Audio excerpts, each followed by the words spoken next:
எல்லாரும் மாமா எப்படிப்பட்டவரு, மாமா நல்லவரா கெட்டவரான்னு கேக்குறீங்கல்ல. இந்தாங்க எங்க மைக்கே உனக்கு எத்தனை நாள் என்ன வீடியோ எடுத்திருக்கேன். இங்க பாருங்க, இதுதான் மாமா. எனக்கு இன்னைக்கு டயர்டா இருக்கு. இன்னைக்கு கொஞ்சம் இவ்வளவு பாத்திரம்லாம் விளக்கி கொஞ்சம் ஒர்க் நிறைய இருந்துச்சு.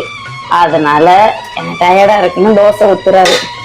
எங்க காட்டு மூஞ்சியா இங்க பாரு. அதுக்கு இடையில ஒண்ணு தோசை கேக்குது. முட்டை தோசை. உனக்கு எத்தனை முட்டை தோசை? எனக்கு ஒண்ணு போ. தண்ணி ஏன் இவ்வளவு திறக்குற? அங்க போய் கழுவிட்டு வா. இங்க பாத்தீங்கன்னா தோசை ஊத்தி எனக்கு கொடுக்க. பேசுங்க ஏதாவது. ஒரே நிமிஷமா தோசை ஊத்திட்டு வந்து அப்ப போயிடுச்சு. அதுலயே ஒரு நிமிஷம் போயிடுச்சு. பேசிடுறேன்.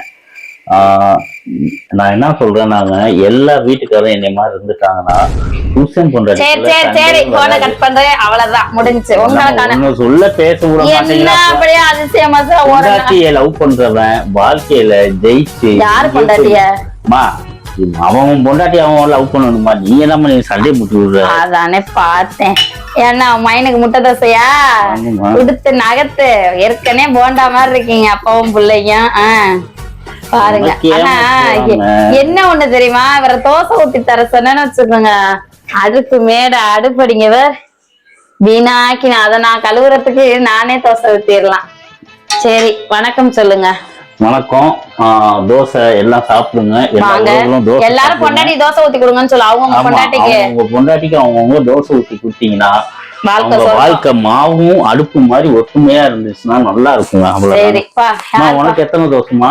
எனக்கு 2 போதும். 2 போதுமா? ஊத்திக்க 4. அப்போ ஓகே, உனக்கு ஊத்திட்டு வந்துரு. பாய். அமத்தி விட்ட அவ்வளவுதான். அப்ப எல்லாத்துக்கும் போதும். பாய் பாய் சொல்லிரு. பாய் பாய் உறவுகளே.